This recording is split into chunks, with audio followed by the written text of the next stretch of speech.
Wow, that's crazy. Look at the storm. Look at the wind.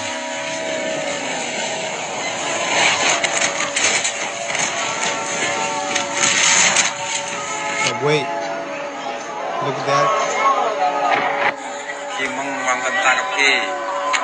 This reminds me of the book of Genesis. When Moses went and tried to free the people.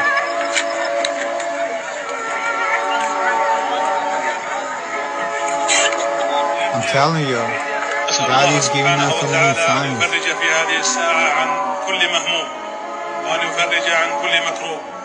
If you believe in Jesus and you believe He's coming soon, type Amen. And Jesus is the King.